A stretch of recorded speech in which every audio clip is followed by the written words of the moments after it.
नमस्कार दोस्तों, आपका स्वागत है मेरे YouTube channel UFS update for stocks. तो आज है 24 मई और आज का ये वीडियो हम स्टार्ट करते हैं अब बिना किसी देरी के।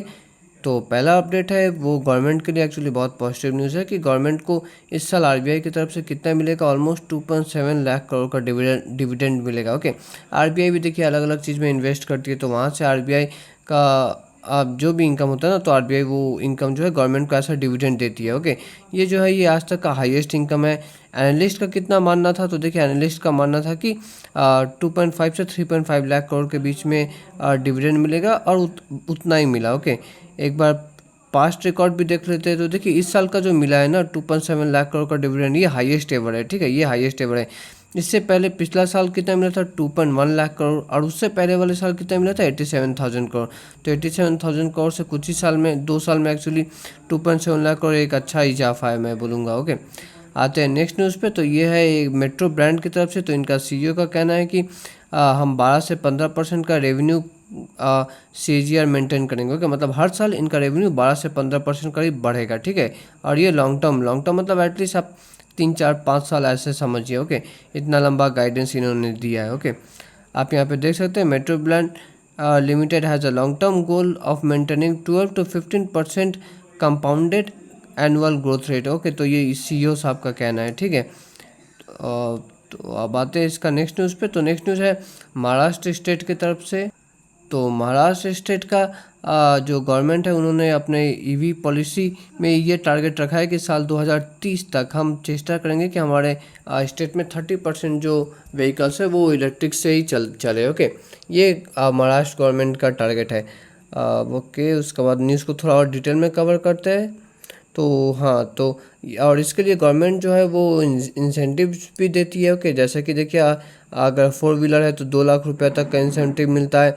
अगर कोई इलेक्ट्रिक बस लेता है तो उसमें 20 लाख रुपए तक का इंसेंटिव मिलता है। ओके, तो ये जितना ज़्यादा ईवी का एडॉप्शन होगा और उतना ही अच्छा होगा, क्योंकि इससे हमारा जो डिपेंडेंस है वो क्रूड ऑयल पे कम होगा। ओके, हमारा डिपेंडेंस जो है वो क्रूड ऑयल पे कम होगा। इंडिया सबसे ज़्यादा एक्सपोर्ट क्रूड ऑयल ही तो करता है, तो अगर ये एक्सपोर्ट कमेगा तो हमारा जो रुपी है एक्चुअली, क्योंकि उसका वैल्यू बढ़ेगा। रुपये का वैल्यू क्यों बढ़ेगा, क्योंकि इससे हमारा फिस्कल डिफिशिएट अच्छा होता है। ओके, हमारा अगर इंपोर्ट कम रहे ओके और एक्सपोर्ट हम ज़्यादा करें तब तो रुपये का वैल्यू वैसे ही बढ़ जाएगा। तो वही है कि अगर क्रूड ऑयल पे हम डिपेंडेंसी कम करेंगे तो हमारा जो इंपोर्ट है ओके वो कम होगा।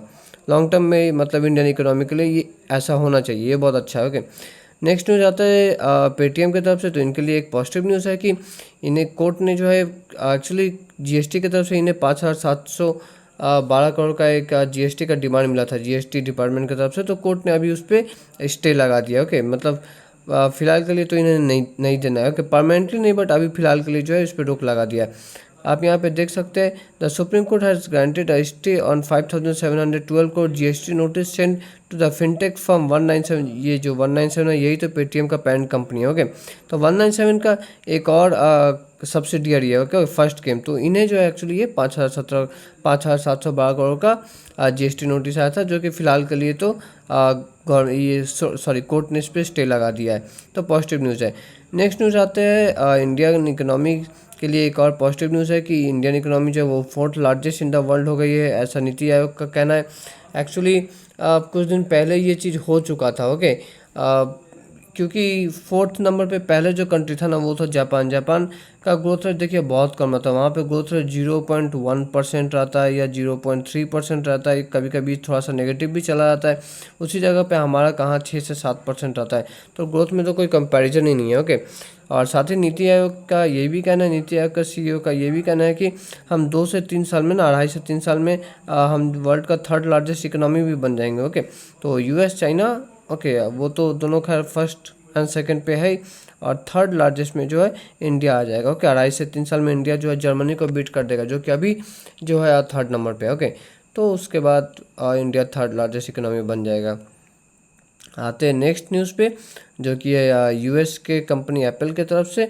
तो इनका शेयर में कल अच्छा खासा गिरावट देखने को मिला, क्योंकि ट्रंप ने धमकी दे दिया कि अगर आप अमेरिका में नए आईफोन बनाइएगा तो हम आप पे 25% टैक्स लगा देंगे। ओके, मतलब ट्रंप का बेसिकली ये कहना है ना कि मतलब अमेरिका में जो आईफोन यूज़ होता है एटलीस्ट वो तो अमेरिका में बनाइए, ये ट्रंप का एक्चुअली एप्पल से कहना है। ओके, लेकिन लेकिन बात यह है कि हमारे जो साउथ ईस्ट एशियन जो कंट्रीज है यहाँ पे इतना सस्ता बनाना पड़ता है ना प्रोडक्शन की, शायद 25% टैक्स लगाने के बाद भी एप्पल यही सोचे कि हम साउथ ईस्ट एशियन कंट्री में भी बना लें। ओके, बात ये है।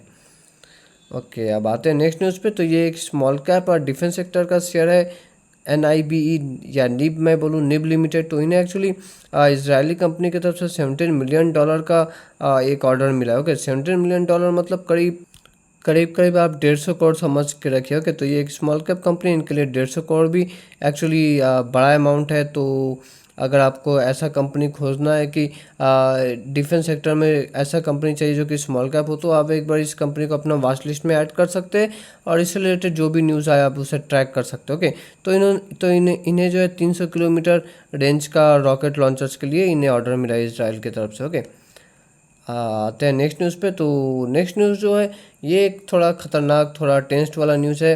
ओके, वो ये है कि कोरोना फिर से इंडिया में एक्चुअली बढ़ना शुरू हो गया। सिर्फ इंडिया नहीं, साउथ ईस्ट एशिया कुछ और भी कंट्री जैसे कि सिंगापुर हो गया। ओके, सिंगापुर, फिर से हांगकांग हो गया। तो ये सब कंट्रीज़ में भी फिर से कोरोना जो है ये बढ़ रहा है। ओके, तो अगर ज़्यादा अगर बढ़ेगा तो हाँ, बाज़ार के लिए ये टेंशन का माहौल तो क्रिएट कर सकता है। ओके, ये जो खबर है इसमें इतना दम है कि बाज़ार को थोड़ा शॉर्ट टर्म में गिरा सकता है, शॉर्ट टर्म में पैनिक कर सकता है। लेकिन आपको पैनिक नहीं करना, आपको क्या करना है, आपको वही करना जो आप 2020 में नहीं किए थे। ओके, 2020 में आप कोरोना के समय जब क्रैश हुआ था तो मार्केट खरीदारी नहीं किए थे, तो आप अगर थोड़ा सा भी अगर क्रैश आए तो आप खरीदारी कर सकते हो। ओके, 2025 में अगर गिरावट आए तो, हालांकि भूल से भी मत सोचिएगा कि अब 2020 की तरह 40% मार्केट गिरेगा, क्योंकि तब हमारे पास वैक्सीन नहीं था, कुछ भी नहीं था। अभी तो हम एटलीस्ट बहुत ज़्यादा, मतलब उस सिचुएशन से तो बहुत ज़्यादा अच्छे में है ना, सभी को कोविड का वैक्सीन लग गया है। तो अब मतलब उतना भी गिरावट नहीं आएगा। मे बी शॉर्ट टर्म में गिरावट हो तो जैसे मैंने बताया कि वो कीजिए जो कि 2020 में आप नहीं किए थे, मतलब इन्वेस्टमेंट करिए, डरिए मत। ओके, नेक्स्ट आता है टाटा मोटर्स की तरफ से न्यूज़। तो टाटा मोटर्स के जो चेयरमैन है एन चंद्रशेखरन, तो उनका कहना है कि अभी जो डीमर्जर जो होने वाला है कमर्शियल व्हीकल, पैसेंजर व्हीकल का, ओके, तो इससे जो है कंपनी को स्ट्रैटेजिक क्लैरिटी मिलेगी। ओके, तो उससे जो है फ्यूचर में जो है कंपनी को मतलब ग्रोथ करने में ज़्यादा अच्छा होगा। ओके, और जिससे कि शेयर होल्डर्स का इंटरेस्ट फुलफिल होगा।